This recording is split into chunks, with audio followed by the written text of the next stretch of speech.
What is up, TFA fam? Welcome in. Happy August. It's football month.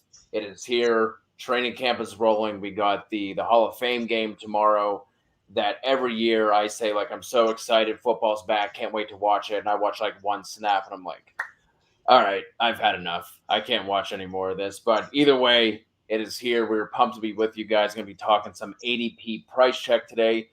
We have a guest. We have reached out. We have Tera Victoria joining us from the Dynasty Vipers. And also some breaking news here to the show. Also over at Fantasy Pros as well. And you can find her on Twitter at It's Tera Time. Tera, thank you for joining us. How you doing? Introduce yourself to the TFA fam. I'm doing great. Thank you guys so much for having me on. Very excited to be joining. Thank you for the introduction. Yep. Yeah. Most people, if you know me for being with the Dynasty Vipers. Main thing that we do over there is our Behind the Grind series, which is a fantastic series with my co-hosts, Matt and Cal and Major, interviewing some of the most awesome fantasy analysts in the industry. And that's been going great. I've done a solo series over there. Recently did some 30 players in 30 days videos, just little 1 to 3 minute videos with tips on risky players and deep stashes that you can add to your dynasty teams. And then, as you just said, I'm really happy to now be a part of the Fantasy Pros team as well. We'll be doing video content for them. So you can catch me on YouTube, TikTok as well, and then some live streams as we get into the season. Talk about a full plate, just killing it, doing it all. That's awesome. Thank you.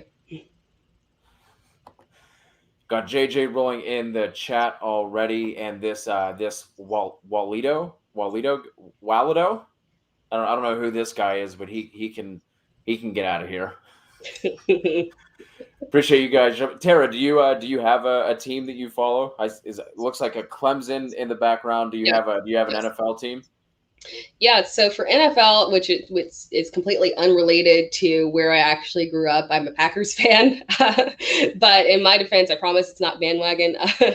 I've been a fan for several decades now, or for a couple decades now, and it was mainly because we didn't have a team when I was a small child. The Panthers didn't exist. And so I got to pick whoever I wanted. Didn't really want to go with the Falcons. So Green Bay was awesome when I watched them in the 97 Super Bowl. So that's who I went with. And I've been loyal ever since. Then we had the Packers-Steelers Super Bowl a couple years back. Just painful for myself. Yeah, that was a good one for me. I remember specifically because I watch sports alone. I don't like to watch sports with people. I'm not someone that likes to watch them in bars or something. So I just was watching, like, at the time in my little apartment, in my little living room by myself in front of a big TV. A little special moment for me. I'm the same way. I cannot stand watching sports with people because I'm an elitist, and I hear people talking about it, and I can tell they don't know what they're talking about. Smarter than everybody else. Yes, and it just that's why I don't like going to like baseball games is another, because I always seem to be sitting right in front of or behind this older guy who just thinks he knows everything he's talking about, and it just really bugs me. And I want to correct him, but that's rude, so I can't do that. Yeah.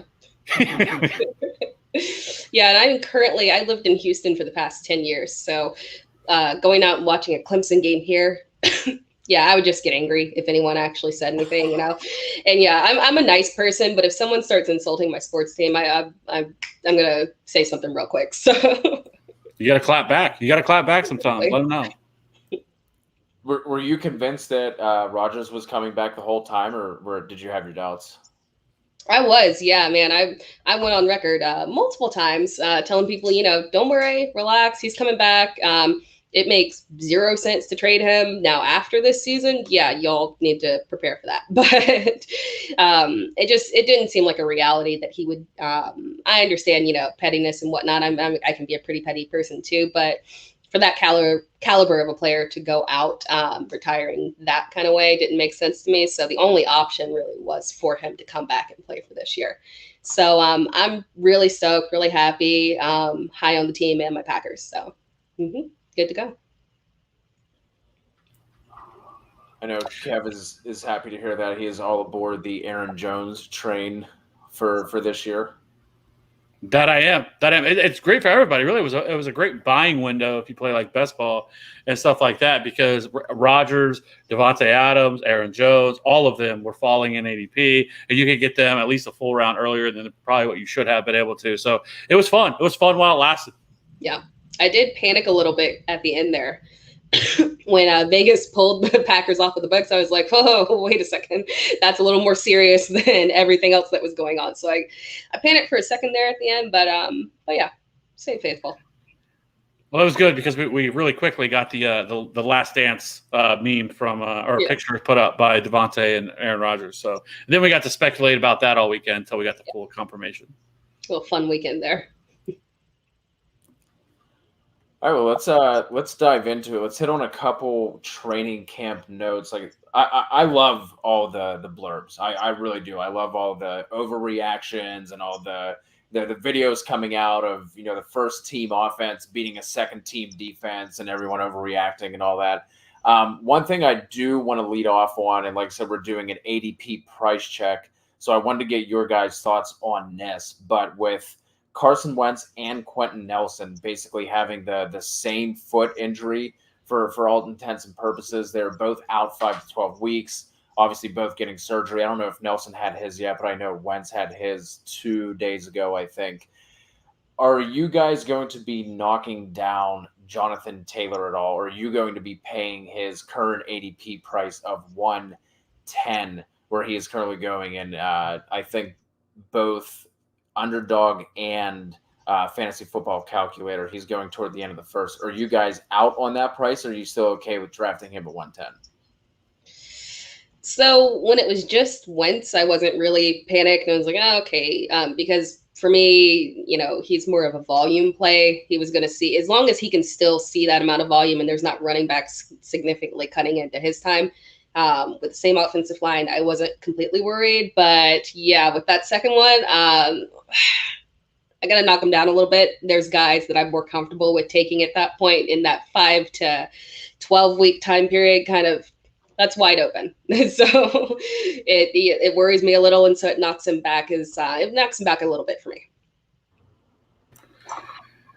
I think that for me, one, I'm more risk averse, but two, I think we're way too early on the speculation of this, because there is clearly still a possibility that Carson Wentz is starting week 1.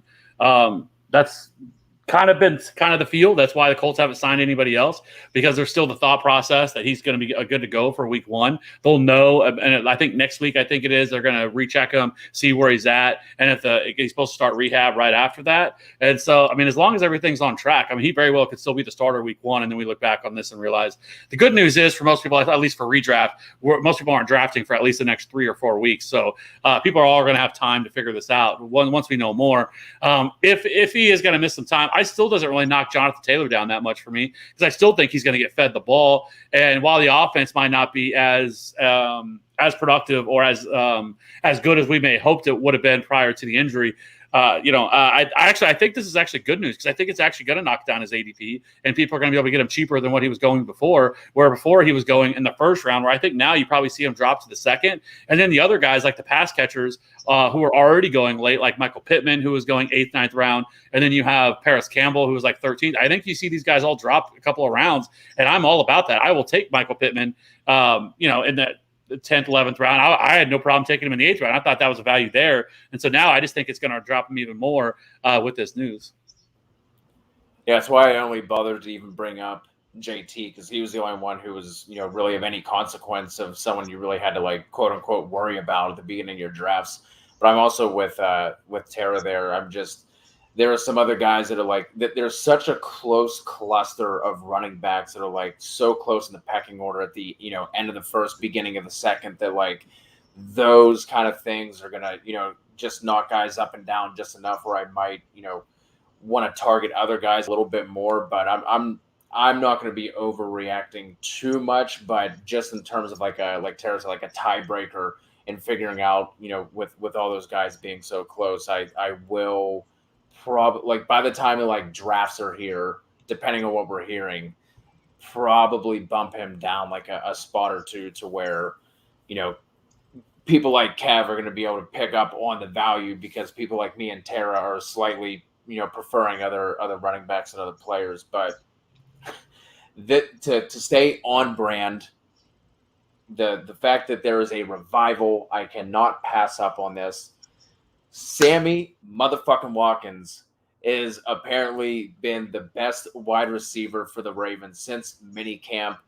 Greg Roman was raving about him, said he was point blank one of the best receivers in the entire league, period, not just at doing certain things, just period, one of the best in the league. He's obviously going late. Are you either of you starting to buy into any of this yet and like kind of looking at him? Not that he's going to shoot up ADP because he's not going to do that, because I think anyone who has rostered Sammy Watkins has been burnt by him, whether it's been once, twice, 18 times. So I don't think his ADP is going to rise on this news. But is that someone who they're like, once we start getting to the double-digit rounds, like you're kind of keeping an eye on, or are you guys just out? So for me, I'm biased towards Sammy. I love him personally, but I have never loved him for fantasy.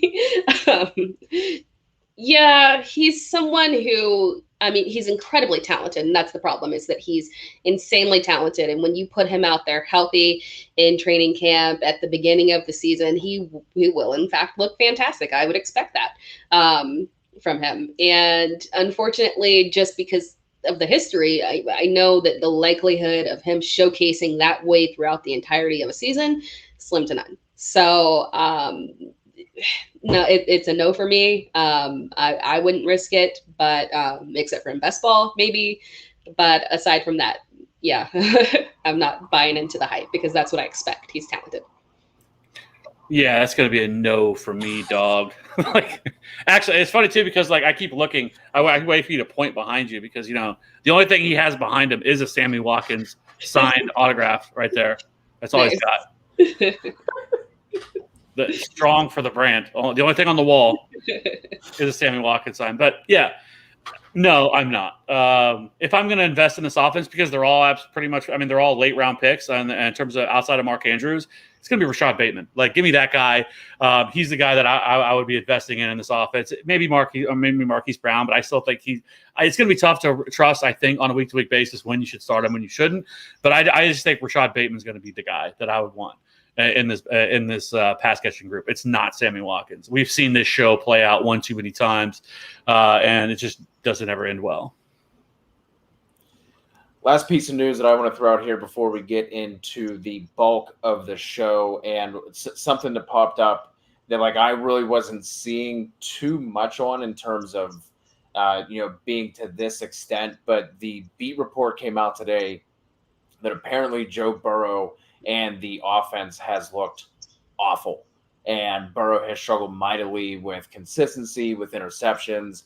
I guess at today's practice, the defense was in his face almost the entire time, and he was having issues with that, which is worrisome for I know it's early. I'm not going to overreact to this. I'm not going to drop Joe Burrow out of my QB1 rankings or anything like that. But if this defense is getting in Burrow's face, I think that is slightly worrisome.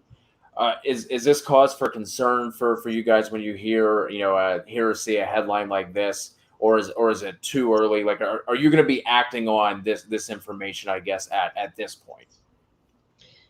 So I'm not going to be acting on it because I think a lot of it has to do with coming back from an injury that serious. He might have a lot of mental stuff going on right now that he has to work through actually playing and practicing. So I'm not going to panic until it, if it starts carrying out as we get closer towards the season, then yeah. But in terms of where I'm drafting him, he's not a QB1 for me anyway. So it doesn't cause me to kind of panic in terms of me drafting him as a QB2. So yeah, I'm good. On a sad side note, I do have one redraft team that's got both Burrow and Akers. So I'm pretty much, if this doesn't happen, I'm pretty much dead in water on that one. So I'm very hopeful that he's going to be all right. Yeah, I think he'll be fine. It's still really early, and yeah, I'll never forget. It was a few years ago. It was the year that Patrick Mahomes was taking over the Chiefs offense, and all offseason or all training camp and all preseason, all we heard was all these interceptions he was throwing in camp. And oh my God, he's thrown 16 interceptions in camp and all this stuff. And oh my goodness, the sky is falling, and this guy's not going to be nearly as good as people thought he was going to be. And we all saw how that worked out. So this stuff is often just overblown, and we're starved for any information that we possibly can get. So most of the time, we're going to run with stuff like this, and and people will use it to confirm their bias one way or the other, whether they like Joe Burrow, whether they don't. The people will pick and choose how to use it, and most often than not, it's probably best left just not worrying about it. Yeah, that was one that just, like I said, like caught me off guard because there wasn't really any like even inklings of that. And then all of a sudden today, it's like the offense is fucking awful. The whole thing is terrible. So like that was something that just kind of caught me off guard. But JJ, I do have the Santonio Holmes catch, but that Super Bowl happened during my heyday at Penn State, and the next morning I actually had to double check the score because I blacked out. So I kind of have the catch, but I don't have the full catch. We do have a question here from C. Which side half PPR? Josh Allen, Amari Cooper, Myles Gaskin, or Hurts, Jonathan Taylor, and Landry? I asked if this was Dynasty or redraft and haven't gotten an answer yet. But I guess just in a vacuum, which side do you guys prefer here? Again, Allen, Cooper, Gaskins, or Hurts, JT, and Landry? So for me, I have a lot more confidence in Gaskin than a lot of people do, because if he stays healthy, he was actually, especially in PPR, he was actually very good at catching passes out of the backfield. I think if he had played a full season, it would have been around 70 targets. So if he does get that, expect that he's still going to be that RB1 for the team. If he stays healthy throughout the season, I mean, it's good from a redraft perspective, assuming this is redraft. Obviously, Josh Allen over Jalen Hurts, and then Amari Cooper. I expect Dallas's offense to be insane, and I'm good with both CD and Amari Cooper this year. So he's definitely over Landry for me. It is redraft. Kev, where are you leaning on this side? It's definitely the first. It's Josh Allen, Myles Gaskin, Amari Cooper. Jarvis Landry is not somebody I would be wanting. Obviously, I really like Jalen Hurts, and I do like Jonathan Taylor. So it'll be tough there. But, Josh Allen is a locked-in top 5 quarterback, probably top 3 quarterback. And there is no question marks like there is around Jalen Hurts. And so, and there's still the possibility that the Eagles could trade for Deshaun Watson at any moment.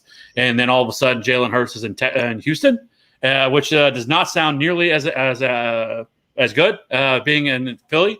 So, yeah, it's definitely Josh Allen, Myles Gaskin, Amari Cooper. Yeah, we'll make that one a clean sweep. I'll also side with you guys. And we have another question here. 12-team keeper from Mark H. Aaron Jones in the 4th or Lamar Jackson in the 7th? This is a quick, easy. We already know it's going to be Aaron Jones in the 4th. Yeah. Yes, for sure. That's a great value. Yeah. Yeah. In the 4th, I was pumping the brakes on Aaron Jones because efficiency is typically not something we want to keep chasing, even though he has done it for 2 years in a row. And then with the Aaron Rodgers news and everything, and I was not a fan of the Jordan Love pick, but now that Rodgers is back, Jones is going to be soaking up the extra passing work left behind from Jamal Williams. So it is absolutely Aaron Jones in the 4th for me as well. So any more questions, guys, keep them coming. We really do appreciate it. But let's go ahead and start diving in on the topic of the night, the soup du jour, if you would. And let's get into some undervalued players. We are using Fantasy Football Calculator ADP on this, and this is just from drafts that have been done the past 3 days, I believe. So it's hot off the press. It is fresh. Let's start with undervalued. Tara, I'm going to give you the floor first. Who is someone who you think is currently going undervalued in drafts at this point of the season? So for me, I should have had the list pulled up, but let me get it.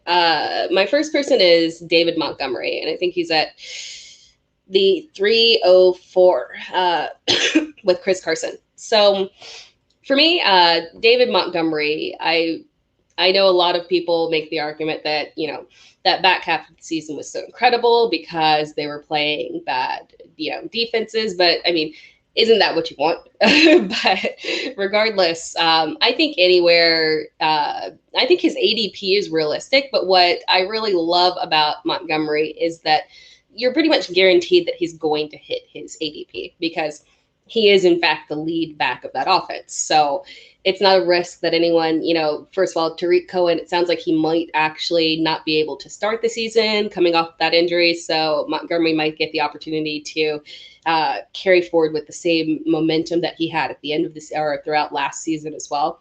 But he is such a lock to hit his ADP. And then he has the incredible upside that he realistically can finish as a top 10 back. It's not far off. It's not out of the range of possibility. And so when you look at that upside from an RB2 perspective, and you look at what he did last year in terms of the rush attempts, the total yards rushing that he had, I mean, he was top 5.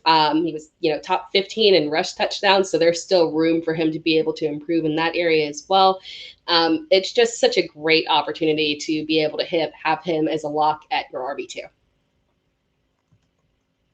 Who would you like? Because the biggest problem for me, and I have a range of running backs, and I fall in the same with the guy I'm going to talk about as well, is I have these running backs that I just absolutely love going there, like Austin Eckler, Aaron Jones, Najee Harris, Antonio Gibson, Clyde Edwards-Helaire. Like all those running backs are going right there that are going ahead of them. And it's really hard for me to justify putting any of the guys that are going after Clyde Edwards-Helaire, really, Joe Mixon is in that as well, putting them ahead of them. And so, like, where would you have him ahead of any of those guys?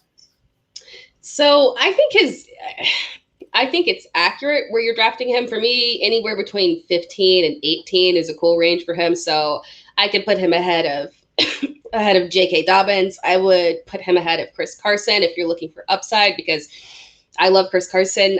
He's a guarantee for a very specific floor. He's not going to get you below 10 points per game, which is incredible.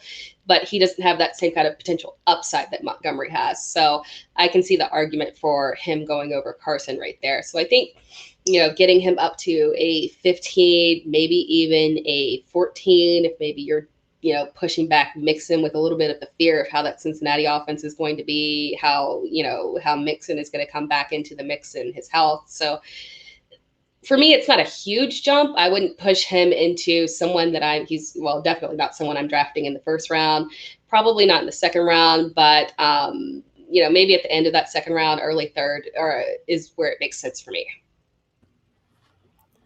I just hope Tevin Jenkins is able to get back in the swing. He has yet to, I don't think he's practiced yet. And if he did, it was maybe back in mini camp, but he hasn't been in training camp.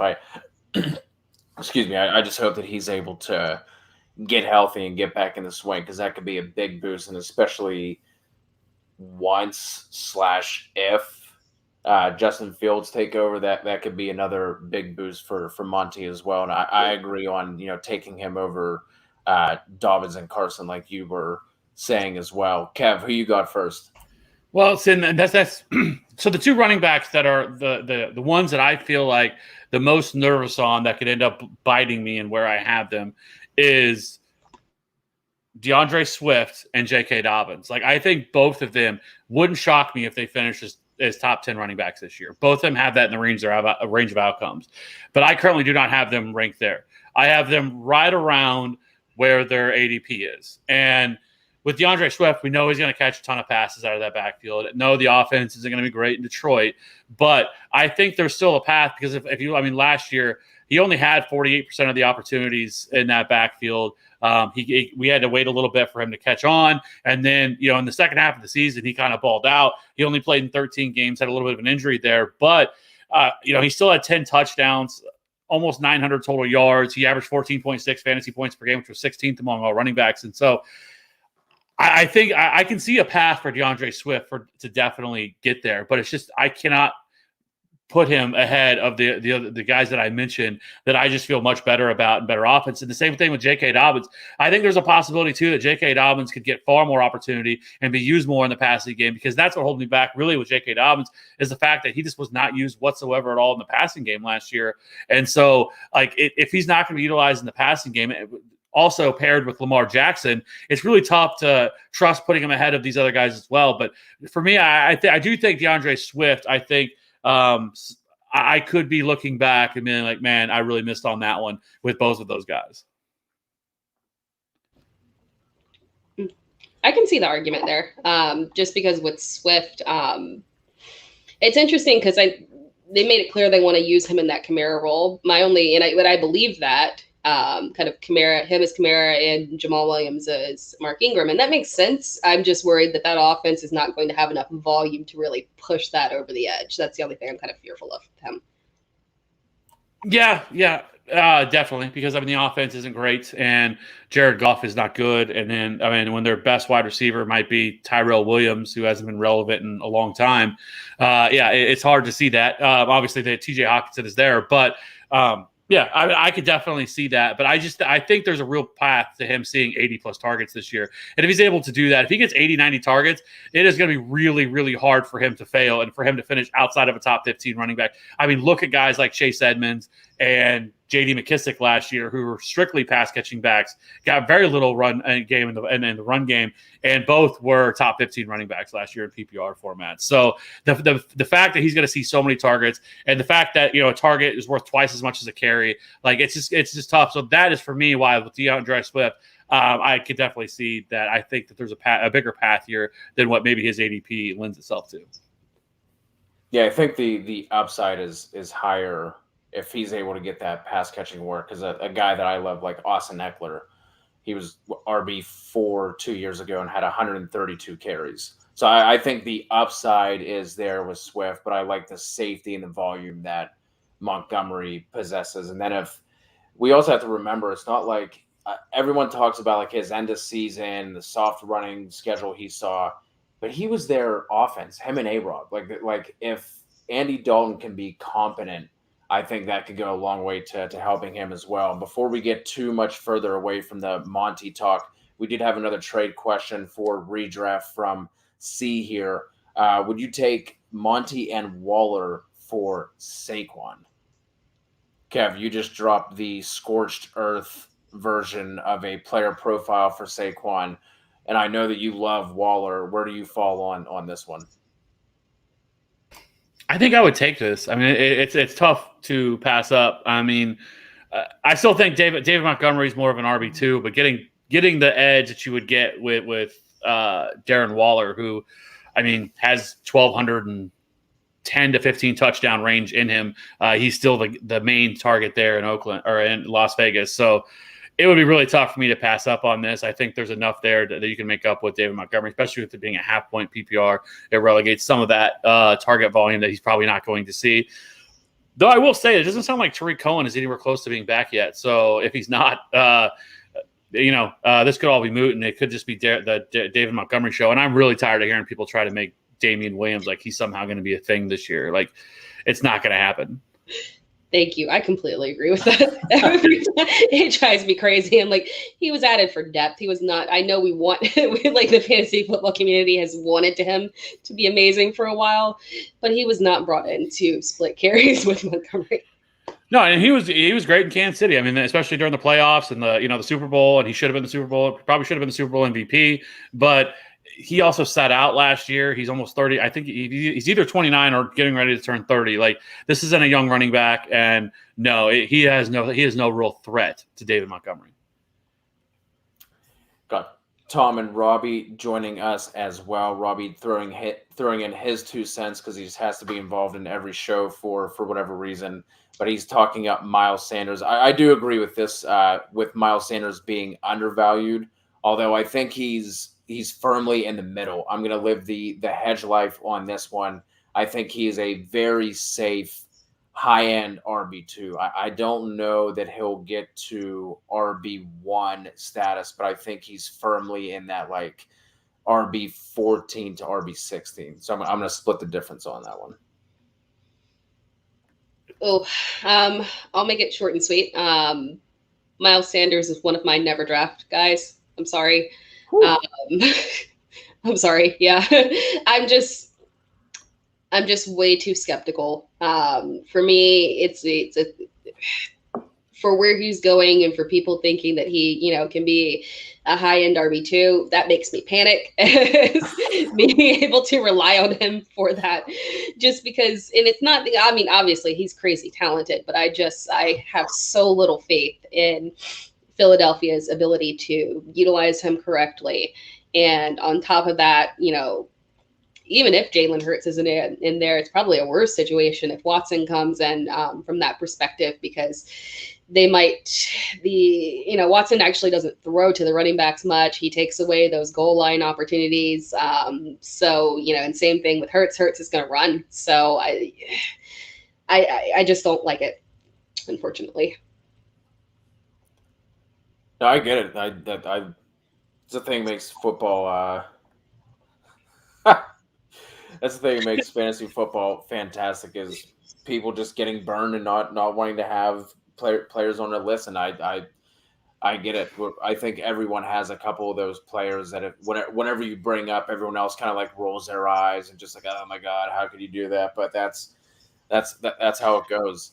Is that more for like at his ADP that you wouldn't draft him? But let's say you're in a draft and he falls to the 6th round, like you still wouldn't take Miles Sanders then? Oh, because for me, it's all about ADP. For being stubborn, I wouldn't do it. If someone else did, I would say good job. But I gotta stick to my guns on never drafting him. Seventh round. You're in a draft full of Teras and you all hate him. Where is the point that you finally go, okay, I have to do it? Yeah, if he was my RB3, I would do it for sure. Yeah. Well, God, y'all are making this hard. Because I'm an Aaron Rodgers fan. I mean, I got to stick to my, I can't give in. Come on. Because, I mean, my guy is clear. It's Derrick Henry, and that's not a shock to anybody that listens to the show. It's 100% Derrick Henry. I think people are ridiculous for wanting to draft him in the top 3 or even the top 5. But, yeah, that's my guy. And we will absolutely get to him. I do, Mark, I see your question. I'm going to let Tera take a swig of water. She's a little under the weather. I'm going to throw my first undervalued guy out here. I'm going to bring the first wide receiver to the table, and I'm going Calvin Ridley at 208. I think that's a good range for him to go at, especially the running backs that are going right above him. You're talking about your Najees, Gibson, Clyde. Like, I get why he's being pushed down a little bit. But I feel like at the end of the season, we're going to look back on it and say that he's about he should be going more toward the front end of the second versus the back end. I just think with Julio being out of the way, there's only going to be so many passes that are going to go to Kyle Pitts. Kyle Pitts is locked in for triple-digit targets as long as he stays healthy. But Ridley's still going to get his. And today they're talking up Olamide Zaccheaus and Russell Gage, guys that are they're fine. They're fine as wide receiver 3s. I'm not sure we should be, pumped about them being our wide receiver 2s. And Russell Gage's ADP has reflected that as well. I think he's still going in the right around the beginning of the double-digit rounds. But in the past 2 seasons, when in the games that Ridley has played where Julio is inactive, Ridley is averaging 20 PPR points per game. He's getting 11 targets, 7 catches, 107 yards, and his target share is going up to almost 30%. So I'm all about that Calvin Ridley life, and he is one of the 3, 4, 5 wide receivers who have the wide receiver 1 upside in their range of outcomes. So I think Calvin Ridley going toward the end of the second is just slightly undervalued, and I think he should be going at the top of the second. Yeah, I completely agree with you. I feel the same way about Ridley. I think, for some reason people get a little hung up on the Pitts thing, and I don't exactly know why that is such a huge concern for people, because we've seen Kelsey and Tyreek exist in a very happy way. And I know that, Matt Ryan isn't Mahomes, but he does push the volume out there. And, there's no reason to me that any of that should be making Ridley out of that top 5, in my opinion.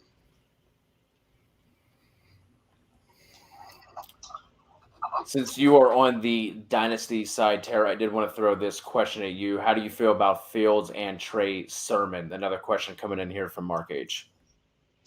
Yeah, I'll start with Trey Sermon's the easy one for me. I feel really positively about that. I was expecting that he's someone that will get his opportunity probably towards mid of the season to be able to showcase his abilities and come in and take that workload away from Mostert, because unfortunately Mostert is incredibly injury prone. So really Sermon, all he needs is the opportunity to get in there and take those carries. And it's basically almost a guarantee that he's going to get that opportunity. So he'll have immediate impact. And then long-term, no one else other than Elijah Mitchell is under contract after this year. So it rings as I just don't expect Mostert to be back.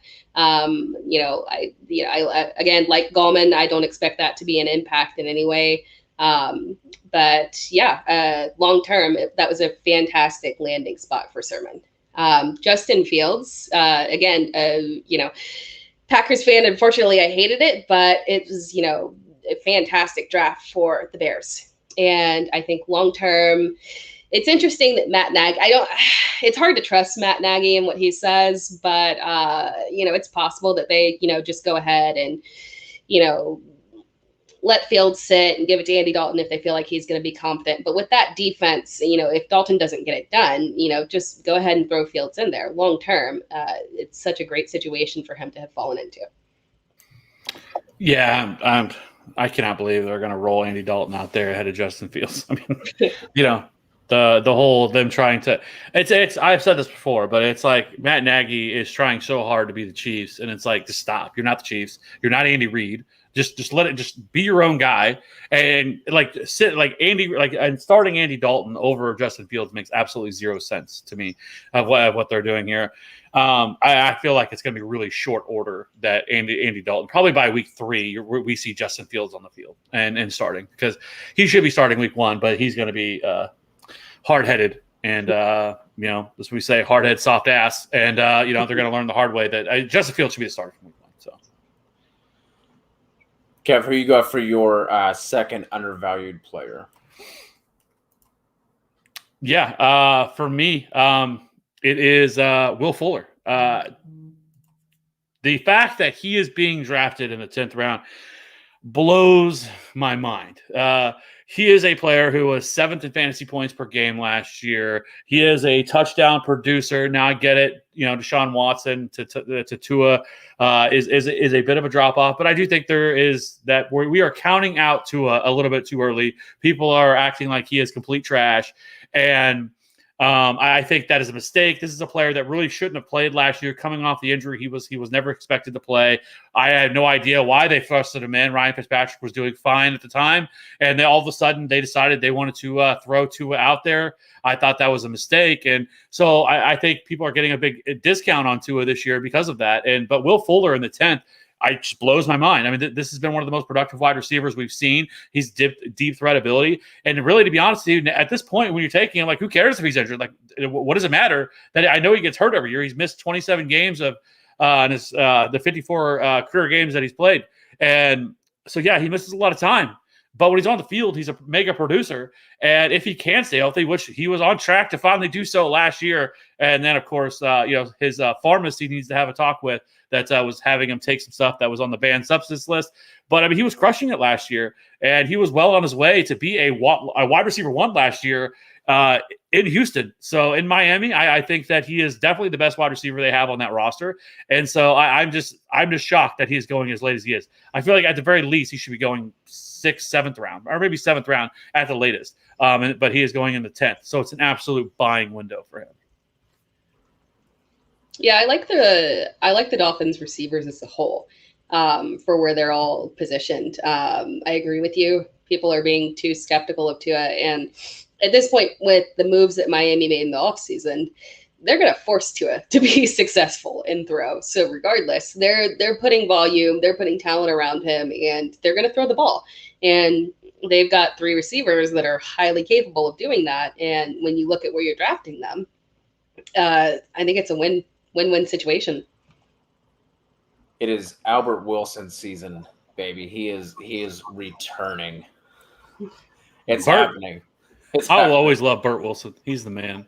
I can't remember which player this came from, but there was a blurb that came out that basically said that the playbook for Tua last year is just night and day from where it was last year. Like last year was just like a bunch of, slants and intermediate stuff and keeping him in the pocket. And this year it's a lot more downfield and getting him on the move, which I guess was smart on their part to limit that with the injury he was coming off of. But Kev, like you said, I don't understand why he was thrust into that point the way he was at all. It was so weird the way that whole situation went down. But from everything that we have been able to see and hear and read on Tua, that he's looking completely different this season, and I'm here for it. I'm sick of the questions that were coming up of, should Miami draft a quarterback this year and all that. Like I'm ready for that to be put to bed. Tara, your second undervalued player, who you got? I mean, we've talked about him. We talked about him earlier. It's Aaron Jones for me. So obviously, aside from being a homer, he is one of the most underrated top backs that there is, because he's somebody who clearly, I mean, we've seen it. He can be a top 5 back, yet he's consistently drafted at best in the back end of the first round, early in the second. So it's kind of crazy to me when you sit there and you think about it.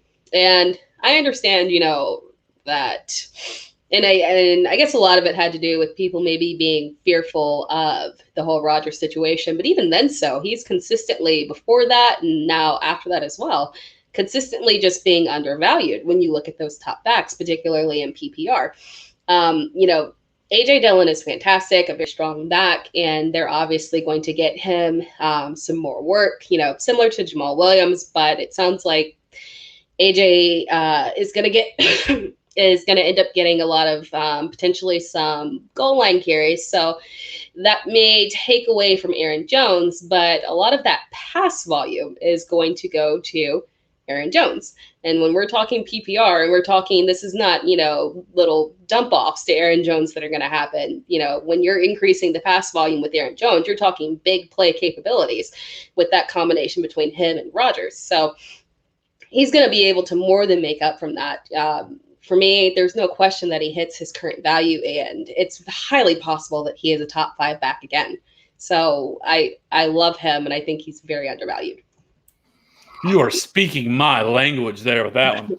I love Aaron Jones, and I actually did his player profile, I think, last week, and I said all the exact same things. It makes zero sense to me why he's undervalued. Every year it happens. It has nothing to do with, to me, that the Aaron Rodgers thing, because he goes the same place every single year. He's right around that 1-2 turn, and I've never understood it because he's, like you said, the last 2 years he has finished as a top 5 running back. He is the most efficient running back we've seen next to him and Alvin Kamara. Like, they are the 2 efficiency monsters.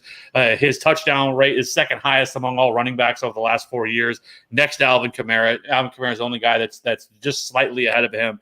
So I have not understood the disconnect, other than the fact that he's not a guy who's going to get you. He's not a guy that's going to get 25 touches a week, but he doesn't need it because he's so efficient. He's like a modern day Jamal Charles.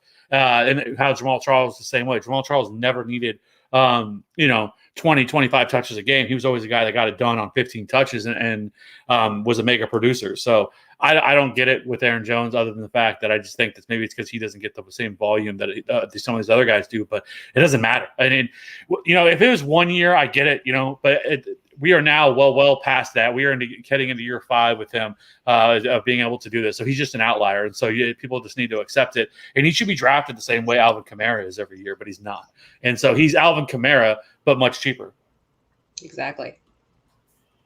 So before I get to my last undervalued, just want to throw some names out to you for both you guys for ADP, since you have similar feelings about Aaron Jones, and just real quick, just who you would rather have at their cost. So let's start 2 players above him.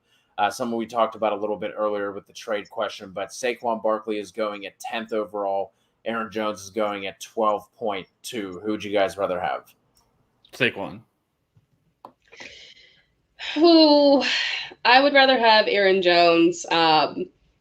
And particularly in redraft, my reasoning for that is that I do think it's a possibility that they limit Saquon towards the beginning of the season. I think he's going to play week 1. I don't think there's any fear for that, but there might be some limits there, potentially some offensive line issues. So long term, it's Saquon for me, but in redraft, Aaron Jones.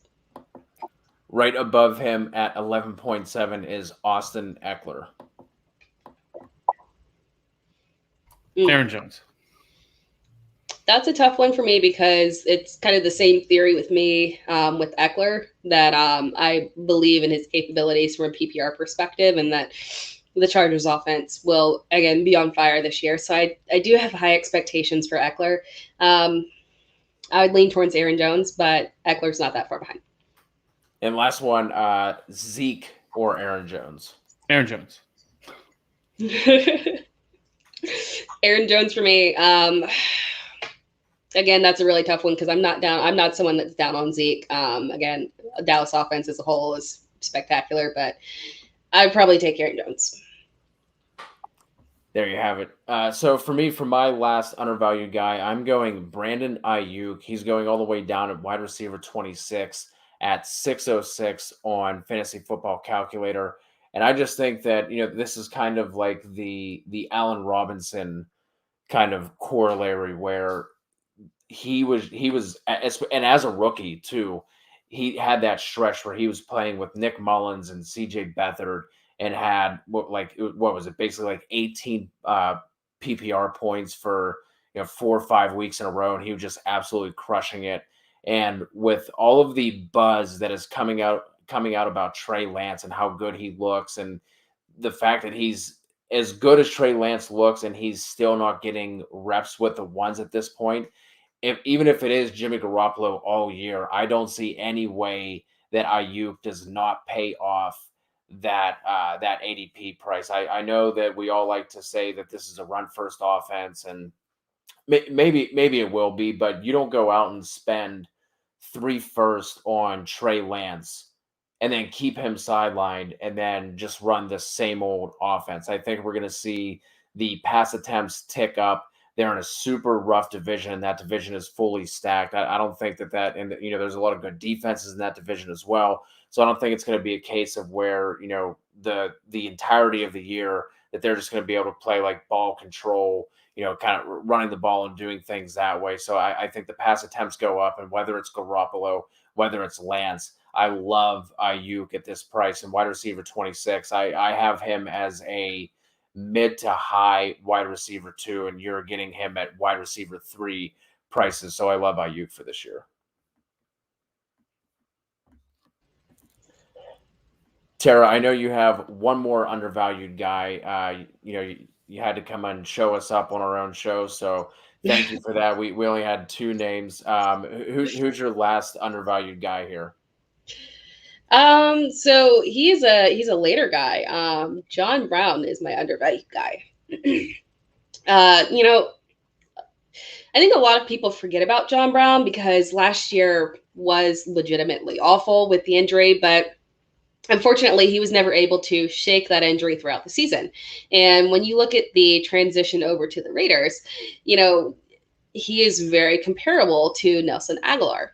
And when you look at the ability for him to be able to step directly into that role for where you're drafting him, it's kind of crazy to me that he's being drafted at the position that he is, when he can be that person who is the number 2 receiver in targets behind Darren Waller, of course. Unfortunately, I'm not super high on Ruggs. I don't think that he will be incredibly consistent. And I think that when you look at what when you look at what David Carr likes to do, John Brown steps in there perfectly. So he's someone that I think you can get at just an incredible value and can definitely be a flex contributor to your team. And I think especially now with the hype that Bryan Edwards is starting to get again, that's going to keep his ADP depressed as well. And that was, of all of the awful moves that the Raiders made, I think letting the Patriots overpay Aguilar and then taking John Brown on the cheap was actually something we can point to and give them a little golf clap for. That was surprising considering how their offense had been going to that point. So did you guys don't want to interrupt, but did you guys see the breaking news? No. What happened? Talks are heating up between Eagles and Texans on Deshaun Watson trade. Still some hurdles to get over, but both sides are coming closer to an agreement. Wow. It's kind of crazy. Very interesting. Huh. I mean, the starting point has to be 2 firsts and Hurts, right? Like that has to be the crux of it.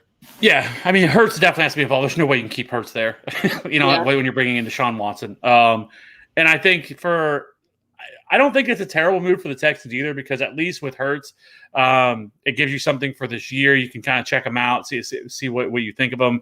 It's still not a great offense. It's not one that all of a sudden that I'm going to be hyping up and all of a sudden you're going to be super excited about. But I think it makes our offense better because there was no way Deshaun Watson was going to play. We knew this was coming because the fact that they were playing Deshaun Watson at fucking safety in training camp tells you everything that you need to know about their pettiness as well with Deshaun Watson. I don't know why Deshaun Watson wasn't like, I'm hurt, dog. Like, I pulled my hammy. Like, I'm not doing this. He is now. Now. Yeah. I would have done it from the beginning because you're not going to have me out here at safety. But anyways, it's not surprising. We should have known this. This really hasn't been something that's really been talked about that much. Like, there's been some speculation, but like in between the fantasy circles, like this really has been pretty quiet. Like, not people have talked about it. And I think, especially once that happened, we should have known this was coming. But I definitely feel like that it's probably going to be. But I would say that Deshaun Watson right now, his value is much lower than what it normally would be because of all the allegations and everything else that's surrounding him. And so they are definitely buying low. And so I would say 2 firsts. And really, if you're the Eagles, because they have the possibility of having 3 first-round picks next year, if you can get away with getting over it in 1 year instead of like these other teams that may have to, 3 years of first or something like that, getting it done in 1 year is a smart move. And if he's able to play, this is a quarterback you're talking about for the next 10 to 15 years for the Eagles. So only having to get rid of a quarterback that you weren't going to play anyways and 2 first-round picks would be an absolute steal for Deshaun Watson. Are you guys ready for 8? 'Cause I'm assuming there has to be a suspension coming for Watson in some shape or form. Are you guys ready for the return of Joe Flacco? I don't know though, because I don't know. I don't know if they do anything because typically they usually wait until these things play out, and it's not going to happen until next year with all litigation and everything. And there's no criminal charges. They've been investigating this thing for a while, and I would think by now they would have put him on the exempt list or done something. So I don't know if you can really suspend him without. Maybe they do. Maybe it gets to like a 4-game or a 6-game. But at this point, I mean, we haven't really heard any. There's not been a ton of information come out about it. So I don't know. Yeah, that's a tough one for me to speak on because being in Houston, there's a lot of, local stuff in the news very frequently. So I don't know. I don't know. That one's tough. It sounds like there might be some criminal charges that might be coming through, and I don't know. It's really hard one for me to speak on because I just don't. What have you? Well, I guess it's, if you are following it a little bit, because I always think the national narrative is always different than the local, because like with Tyreek Hill, for example, the stuff that was coming out about him, was it last year or the year before? The narrative was way different here about everything that was coming out and the news that was covering it versus like the national side and the people's perspective of it. Like what are they saying there locally about him and the situation? Yeah, the thing that, strikes me as different from the local perspective of how they're covering it to the national perspective is that nationally, they're not really emphasizing how likely no one is to let this go. And the lawyer, Busby, that's bringing the charges seems, very persistent. So I just, it seems like it's going to be a very long-term thing. He's going to make as many charges as humanly possible. I just don't see any way around that there's not going to be a suspension at some point. So I don't know. We'll see. Very interesting. Such a crazy story too. Yeah. Like, especially for somebody like him, like that. Like, I remember when the first one came out and I was like, seems pretty out of character. And then it was 2, and then it was 8, and then it was like just absolutely insane how this whole thing has unfolded. But moving on from that, let's dive into the overvalue. Let's get a little negative here. Let's get a little heated. We'd already touched on this guy earlier. Kev, I'm going to let you do your thing on Derrick Henry. So go ahead and talk about him, and then we'll get him out of the way. We'll start off with an appetizer. Yeah, I mean, this one's simple for me. I've talked about it a lot. While yes, he is a terrific running back for fantasy purposes, like I've said a million times, I feel like it's been a broken record with him a little bit. That, for somebody who had an historical season last year for a running back, over 2,000 rushing yards and nearly 20 touchdowns, he still only finished the RB3, and it was a distant RB3 to the RB1. And there is definite regression coming, and I think there's more regression coming to this entire offense as a whole than I think people are giving it credit for, because this offense has been incredibly efficient as a whole over the last 2 seasons with Arthur Smith, and I think there is definitely a possibility that this offense could take a little bit of a step back in terms of efficiency. And everybody's taking Derrick Henry at what his ceiling was last year, and that's just not the way you play fantasy football. And for a guy that's only going to get 18, 19 receptions on the entire season, like I just can't do that in PPR formats. It makes 0 sense. Like, take Nick Chubb in the second round. Like, they're the same guy and the same situation. And I think Nick Chubb actually has a much better ceiling in terms of target share, because we actually started to see the Browns started to utilize him more as a pass catcher last year. But as for Derrick Henry is concerned, I just cannot mess with the running back top 3 when all the other guys that are there, they're going to catch passes. And like we've said, like, targets are worth 2 times more than a carry is. And so when he regresses and he gets, let's say, 1,400 rushing yards and 10 touchdowns, that's a great season. But for fantasy purposes and PPR formats, not going to be good, especially for the top 3 pick, top 2 pick, or even the first overall pick that some people are doing with him. It makes 0 sense to me. And so I think it's a poor way to play fantasy football. You're setting yourself up for failure right out of the gate. And it just doesn't make sense to me. The only argument I've seen for him is, his floor is high, right? But his ceiling is capped. Like, his ceiling is absolutely what we saw last year. And there's 0 chance that he's going to rush for 2,000 yards again. And so it's much more likely that those touchdown numbers are going to regress. And then if he, like I said, 1,500 rushing yards is not going to get it done when you're only getting 19, 20 receptions. And so it's just bad. It's just bad management. And people that are peddling him, taking him in the top 3, I just think are making a huge mistake. And you're going to look back on this and be like, man, I wish I wouldn't have wasted that, that top 3 pick on a guy who doesn't catch any passes, who's already capped. So listen, we saw his top of the line season. That was last year. It ain't going to happen again. I'm not calling for injury. It has nothing to do with that. I know he's getting older. He's had a lot of touches. I know that's some of the people's argument against him, but that has nothing to do with it for me. I'm not in the business I'm not a doctor. I'm not here going to try to play that and try to act like I know if he's going to get hurt or not. I think that's ridiculous. We should remove that from our analysis always, because it's so random when a guy gets hurt. Nobody was thinking that Christian McCaffrey was going to get hurt last year. He did. Those things happen to running backs because of how often they touch the ball. But purely with Derrick Henry, it's just the fact that he doesn't catch passes, and taking a guy like that top 3 overall is just truly, truly a mistake. Yeah, 2 years ago, Derrick Henry, 1,500 rushing yards, 16 touchdowns, had 1,700 yards from scrimmage and 18 touchdowns. He did have 2 receiving touchdowns. I think that year he was like RB7 or RB8, and that's still a really good season. So it's not like last year, like obviously the 2,000 rushing yards. He actually had 1 fewer total touchdown last year than he did 2 years ago. I can't do it. Kev, whenever we were talking before the show, and I thought you said like you were taking Derrick Henry off the list, off of your overvalued list, like I got happy for a second, because I was like, I will gladly talk about him being overvalued, because we were on the same page there. Well, it's not that for me. It's more of just the fact that I feel like I've talked about it so much that I don't want to keep beating a dead horse over here. And I'm probably actually going to do a player profile on Derrick Henry and go a little more deeper into it. But yeah, that's why I was going to take him off the list, just because I feel like I've, and if people listen to the Saquon Barkley rant that I had last night on the player profile, I pretty much put him in a grave. So yeah. Tara, who do you got for your first overvalued player? So mine is Mike Evans. And my problem with Mike Evans is that, unfortunately, when you look at how he typically plays, he's very touchdown dependent.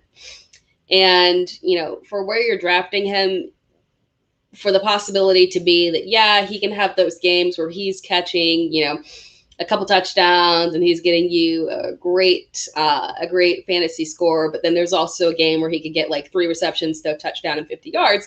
That's a little scary for someone that you're drafting at that position. When you can get someone else around the same price range that is a lot more reliable and dependable, a lot more steady production. And the Tampa Bay offense should be excellent, but when you've got 3 all-pro mouths to feed, and they're all fairly, with the exception of Brown, you've got Godwin up there with a fairly high ADP. Brown's ADP, who is still, oddly low, is probably a good ADP to draft at for his value. And, Antonio Brown should probably come in there this year with that rapport that he has with Tom Brady, being able to have an off season with him, now a full season, and he should be able to see a decent amount of targets, and he does see red zone production as well. So with some of that coming away from Mike Evans, that makes me just a little bit worried about him for where you're drafting him. It's a little too volatile for me. I definitely agree with that as well. Just that touchdown number is hard to predict year over year, and it's the least predictable stat there is. And so trying to predict that, and if you take that away, if those fall off, because that's really, he was really pretty bad last year, especially in the beginning toward the weeks, but it was really the touchdowns that were keeping him afloat, because other than that, there was some really bad yardage weeks in there. And so, in receptions, he's never going to be a guy that's going to have, 100 plus receptions or anything like that. So he's got to win on, the touchdown number. So I don't hate that. And I think, I think he is being a little bit overvalued, and I think there's a chance that this offense does regress just a little bit. And I think they all kind of cannibalize each other a little bit, and especially with now. And last year we didn't really have a full year of Antonio Brown. He came in late in the year, and now Antonio Brown's had the entire offseason, and now he'll be back here for the full year. So I do think that that's going to play a factor into that with Gronk and everybody else that they have there. So I would not expect the same touchdown numbers for him this year. So I agree on that one. Aiden, I will answer this one because we cannot have Kev go off on a 15-minute tangent. I think he's still pretty riled up from the player profile he just dropped. So you can go ahead and watch that on the channel. But the long and short of it is people are still fading Barkley because of the blurbs that were coming out a couple of weeks ago. But he did have it's not just ACL. He does have the MCL and meniscus. And now that, there's questions about week 1, whether he's going to be able to play starting week 1.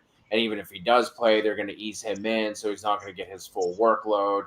And then I think just the overall stench of the New York Giants offense is starting to wear off on him. So that is the short version of what is going on with Saquon. Kevin, that is the guy who has him at RB or RB9 take of what's I was saying Saquon Barkley, not the guy that has him at RB2. Just go watch the video. You'll understand exactly what I'm talking about.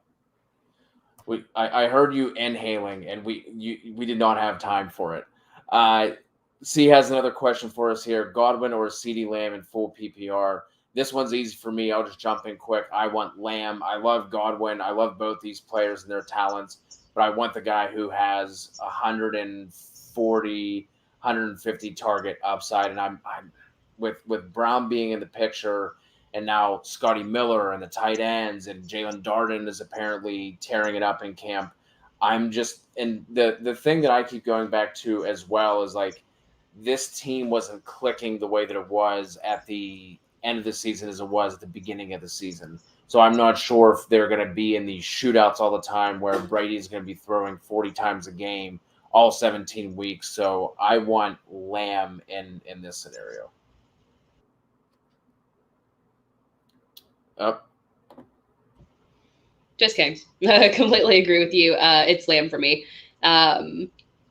The potency of the Dallas offense and the fact that he could legitimately be, I mean, yeah, Amari Cooper's there too. Amari could still be the wide receiver one, but everything coming out about CeeDee Lamb, I mean, there's just, if he's not the one, he's the 1B, and it just is a much better opportunity than Godwin.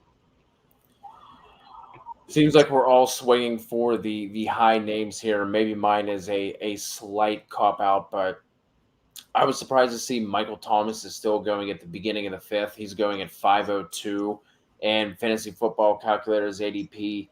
And I just can't do that for a guy who's potentially going to miss the first 7 games. Like, there is no way that if, like, say we had a crystal ball and I could tell you, like, hey, fucking Nick Chubb is going to get hurt in the preseason, but he's going to come back like week 7. You're not taking him in the first 5 rounds. Then you're also hamstringing yourself, because you're like, at that point, Michael Thomas could potentially be your wide receiver 1, depending on how you're drafting your team. Like, you could very well go 3 running backs and a tight end in the first 4 rounds, and you're looking at Michael Thomas as your wide receiver 1 if you're kind of doing a 0 wide receiver draft. And now you're going to be hamstringing yourself, because you're going to have to go your next 3 picks, 4 picks maybe, you're going to have to be wide receiver to make up for the fact that your 5th round pick is now going to be missing potentially the first 7 games, because I think their bye week is week 6. And with his timetable to return, like, the first couple weeks are out of the question for him with the 4-month recovery that they have put him on. So you're potentially looking at your 5th round pick not being in your lineup until week 7. I can't do it. I wouldn't be drafting Michael Thomas. Like, he would have to fall like another 2 to 3 rounds for me to feel comfortable about pulling the trigger on him. And I honestly can't believe he's going at the beginning of the 5th. Yeah, I completely agree. And then on top of that, we still don't know what kind of quarterback situation he'll be stepping into. So when you add that on top of that, the injury, it just not a good combination. Kev, are you the agent for Deshaun Watson here? What's going on? I'm like Adam Schefter right now. Okay, I'm working my sources. Nice. Kev, who do you got for your second overvalued player? Yeah, it's Raheem Mostert. I feel like we kind of we talked about him slightly, but I just feel like he's going in the 5th round. It makes zero sense to me whatsoever for a guy that even if he starts the year as the starter, it's the starter. Like, he's going to be very limited in the opportunities that he sees. If he does work out as a starter, you're probably talking about 10 to 12 touches per game. And taking a guy in the 5th round there, that's just ridiculous. Where guys like Myles Gaskin are going in the 5th round, and even Josh Jacobs, that I would feel much more confident in taking, is going there. Mike Davis is going in the 5th round. Even like Darrell Henderson's still going, late 4th, early 5th. So it just doesn't make any sense to me for where Raheem Mostert's going. And I don't understand the ADP whatsoever for a guy who give me the cheaper option and Trey Sermon, who I do think that, later in the year could have a bigger role. My problem with all these running backs is just the fact that if these guys stay healthy when Jeff Wilson comes back, like, they have shown the propensity to just run a rotation. And on a week-to-week basis, I don't know if you're going to be able to trust any of these guys, though I don't mind Trey Sermon because he's still a 7th round pick. But if something happens and he starts to really truly rise, like if Trey Sermon was going in the 5th round, I would probably be skeptical of as well, just because of the fact that it's how they've done this offense. I mean, you have to go back to like early Carlos Hyde when he was on the 49ers. The last time they really had like a lead back there with Kyle Shanahan. It's always been a rotation. So, I just can't, as much as I love the San Francisco running back situation in terms of how they use them and the points they get, I don't think you can trust any of them on a week-to-week basis. Completely agree with you. Kev, on Underdog, he is going at the end of the 7th, beginning of the 8th. are you still fading him at that point? Would he have to drop any further? Or is that about where you would? I don't want any part of Raheem. I don't think Raheem Mostert is going to be much of a part of this offense. I think it eventually becomes Trey Sermon, and they have so many other guys.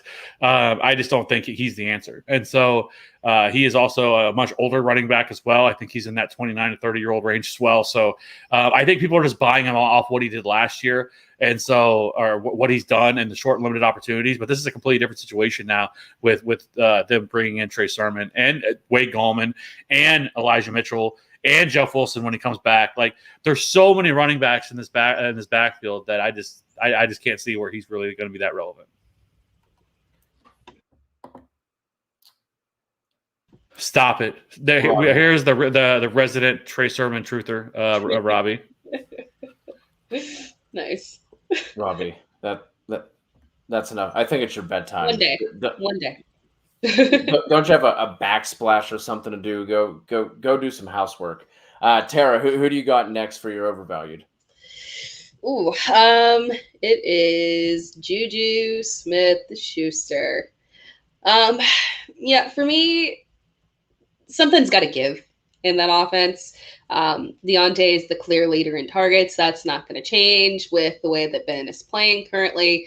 And, I know a lot of people are questionable on Claypool, but, for a rookie year when he had it was remember, he was a rookie. It was a good year for him. And it's highly possible that he makes a second year leap. And if he does that and puts Juju at the third option, when you're looking at the players that you're drafting around him, he's just a riskier pick for me to end up with the third option of Pittsburgh's offense, especially when you consider that it's highly possible that they start putting more volume successfully on the ground with Najee Harris. They clearly want to run. They want to get that Steelers run game going.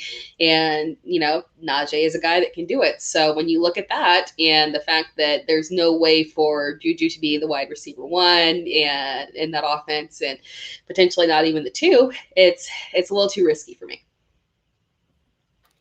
Now you're speaking my language. I think this entire pass offense is going to take, there is no chance that Ben has the amount of volume that he had last year. I mean, looking at Juju's numbers last year, 128 targets, 97 catches, and the dude barely cracked 800 targets. 800 receiving yards rather.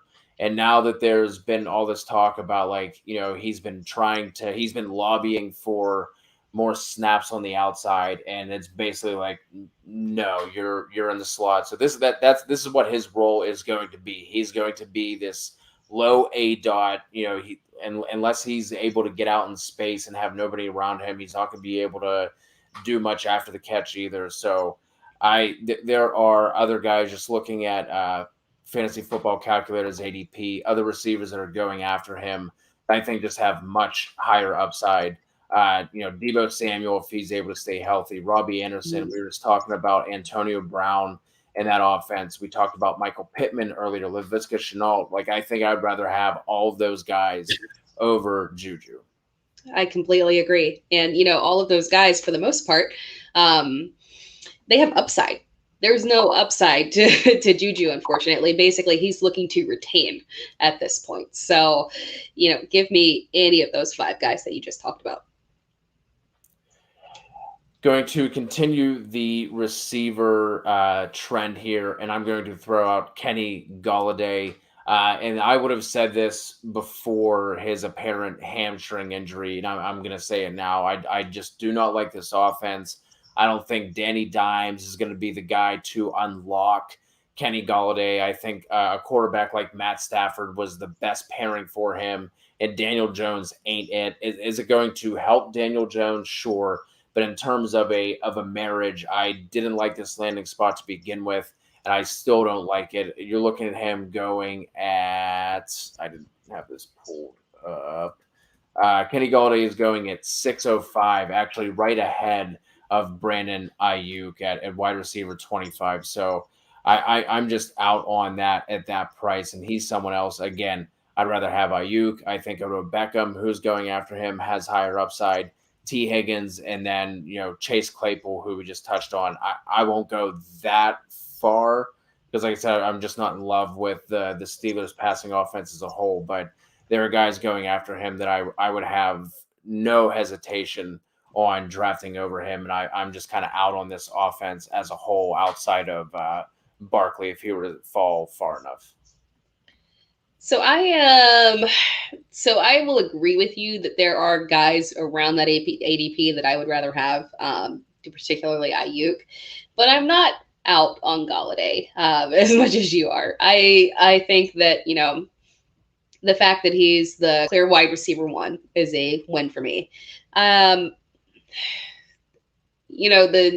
news around the offense for the Giants coming out it's a little bit frightening, but I'm trying to, keep it in that it is training camp, because my expectation was that last year was just a disaster for Daniel Jones, and he really had no chance to win it all. So I do defend Jones a lot in that he's probably going to be more inclined to go back towards his rookie year than he was last year, just because of getting, some more consistency within that offensive line, hopefully, I don't know now. And with the return of Saquon, hopefully everything can line up. And if that lines up, Galladay, he's someone that can catch a ball from anybody. His best year, Stafford was out half the year, and he was catching balls from, I think it was Jeff Driscoll. I can't remember. I always get Jeff Driscoll confused with one other person. I can't remember which one it was, but was that the David Blau? Yes, David Blau was one of them, and the other one, I want to say it was.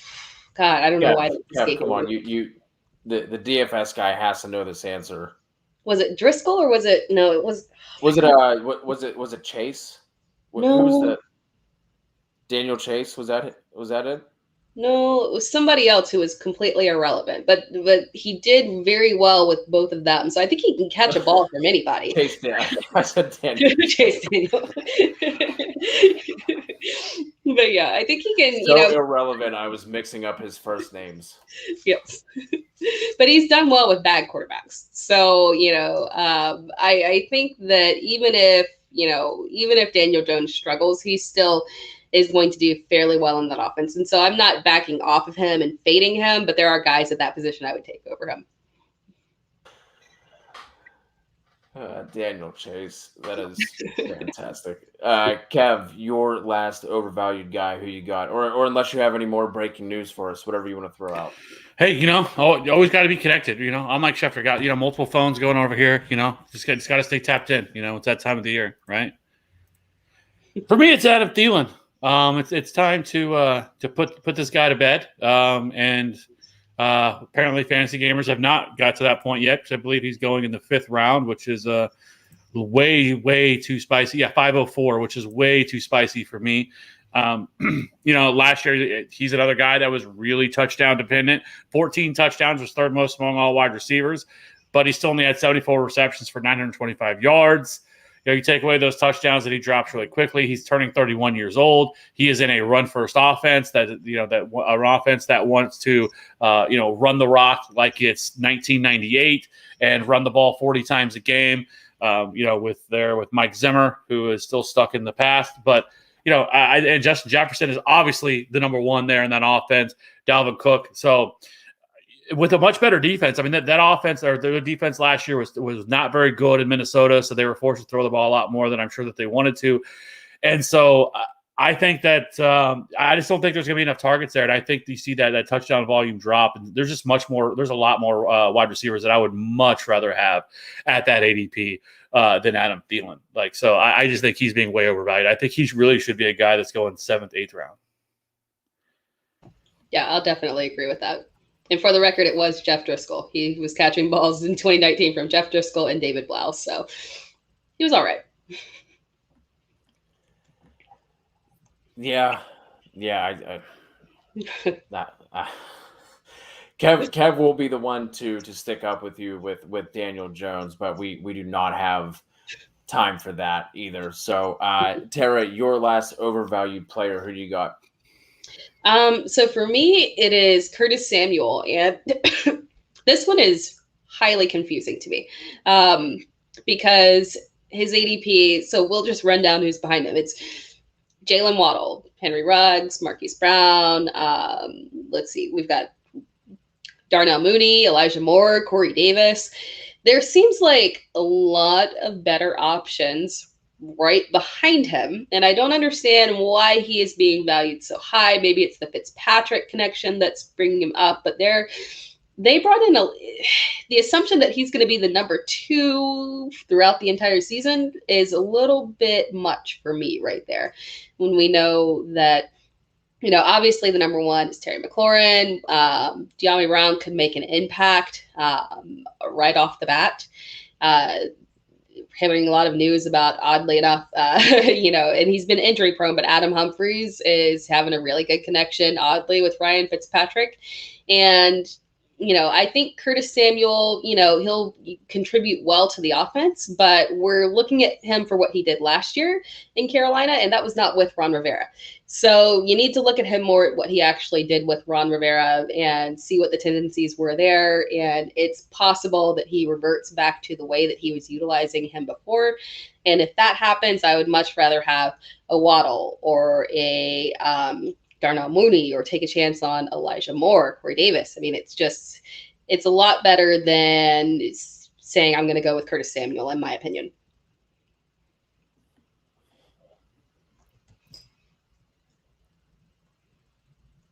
Kev?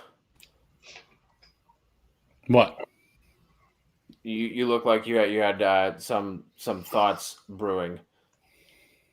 No, I mean, I don't mind where he's going. I think he's going late enough that it's not, if you want to take a shot on him, I don't think he has an incredibly high ceiling or anything like that. So I could agree that there's probably some players going after him that maybe have a higher ceiling than he does, but I think he probably has the higher floor going that late. He is explosive, and obviously the connection with Ron Rivera there, that obviously he's going to know how to utilize it. But I think he probably goes back to what I've said. I think he goes back to being utilized much more like he was in Carolina when Ron Rivera was there, and being utilized much more as a deep threat. Whereas last year in Carolina, he was, they were kind of putting him all over the field. They were lining up in the backfield. I don't think you see that as much this year. I think he's much more of just that, vertical deep threat for them, and, getting him into space. And so I do think for this year, like if he had a low end wide receiver 3 season, would I be surprised? No, but I don't think that's as high as a likelihood, where I think there's some other guys that would probably have an outright higher ceiling than him. But I think the other guys going after him are probably also guys that you'll probably end up just cutting as well, just because of how late he's going. I think that is going to wrap it up. This is the shortest live that we have had for the past couple of weeks, Kevin. It almost feels like we're shortchanging. It feels like we still have another 40 minutes to go. But this is true. This is true. Usually the lives go almost 2 hours every time, and we usually, we got through all the content too, though, which is also surprising. Yeah. Because we, a couple weeks ago, we were going to do one. We were going to go through. We thought we were going to get through all 32 teams, and so stupid. And that, it was like 2 hours in, and we were still in the NFC. So we're like, we're probably going to have to cut this short, or else we're going to be going all night here. Yeah, but Tera, we appreciate you joining us. It was good to get a new face here on the channel. Looks like you brought in some new faces for TFA as well. So make sure you guys head over to the Dynasty Vipers. They have a YouTube channel as well. Tera did say she's going to be doing video content for Fantasy Pros. I mean, not that they need help from us to get any more subscribers, but you can find her work over there. Is there anything else that you want to touch on or talk about, any work you have coming up? No, I think you guys covered it. The best place to find me is on Twitter. I love going on shows as much as possible to just get to know other people within the community. And so I want to thank you guys so much for inviting me. It's a pleasure joining you, fun talking out, invading players. And again, just thank you for having me.